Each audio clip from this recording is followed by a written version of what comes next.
Hey, good morning. It's your boy Jay Journey, back again with you for another special moment.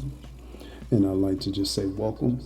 And I want to also let you know that I'm now rocking with the best, and that's you. Now, of course, I'm your guide on this journey. And our plan is to succeed, our plan is to heal, and our plan is to feel. So come on. I want to send that happy birthday greeting out to everyone out there who's experiencing a new day of life. And I want to let you know that today's focus is clean dismounts. Now, this topic was inspired by a book by a thought leader and one that I consider to be a philosopher, Mr. Zoe Williams. His book is called The Relationship Dismount: How to Stick the Landing When Exiting a Toxic Relationship. Check it out. And it made me think about a few separations that I've gone through in my life.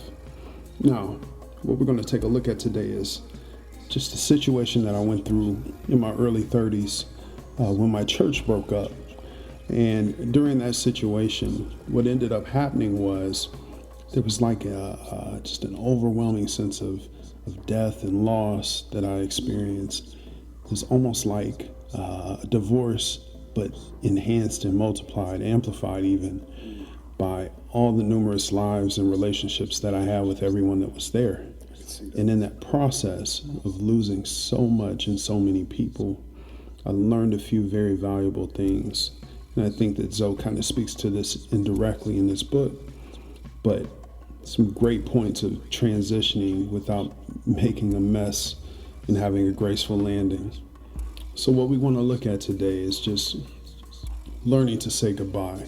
You know, as you get older throughout life, you understand that goodbyes and sometimes never seeing people again becomes a common part of life. You know, whether the separation be through death, through new opportunities, through the challenges of letting go of the past and needing to kind of reframe what life looks like, we have to say goodbye.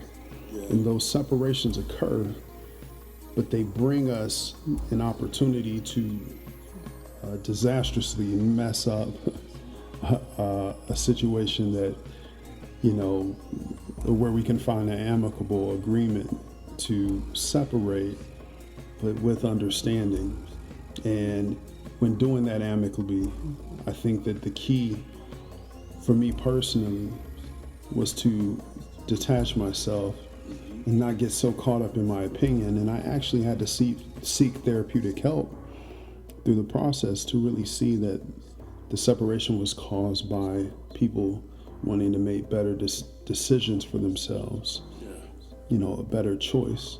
And in the love that you have for that person, there's a respect for them being able to make decisions, even if sometimes we become collateral damage in the process. And not all decisions, corporate decisions, are applied for the hurt and harm of others, but perhaps there's something that has resurfaced as a higher priority for an individual to be able to seek their wholeness and their wellness.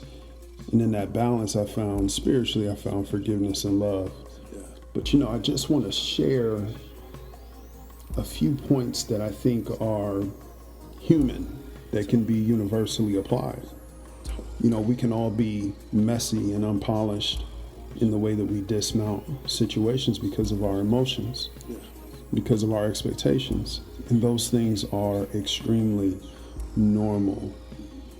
And regretfully, I'm a large offender in this area. There are things that I did when I was in my 20s, now being in my 40s, that I look back on, I'm like, man, you handled that terribly.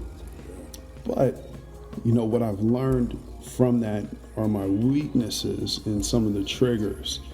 And through those triggers, I've been exposed to opportunities to take a step back.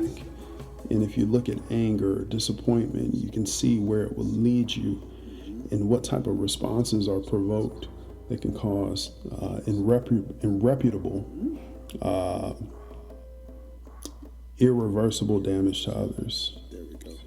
So, in closing, I just want to say, you know, we have to separate the triggers of pain and exist in the love that we once had. it's an interesting concept to look at love and forgiveness and identify the actions of others with the potential for us to act similarly in that regard through our humanity. I mean, it's worth taking a moment to just think about it. Hey, how would I have handled this? And how will I handle this if I experience the same circumstances in the future? Or to take pause to say, hey, maybe I need a little bit more information on what this person was actually dealing with.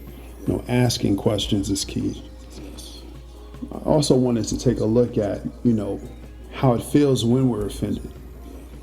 We have to, again, revisit the fact that people are making choices that are best for them. And when we look at this, we say, that classic quote, to err is human. So we all are evaluating our decisions, our choices, seeking liberation and freedom. And sometimes we don't even know what battles people are facing in the process. So I just want to share that forgiveness of others and forgiveness of self before we step into situations where we cause damage that cannot be undone is key. And that those damage elements of what we've experienced in the past and the wisdom that we can draw from that will help us preserve our most treasured relationships in life. Not that this is a perfect science in any way, but just a few thoughts to let you know that having a clean dismount is possible. Take care and be well. Peace.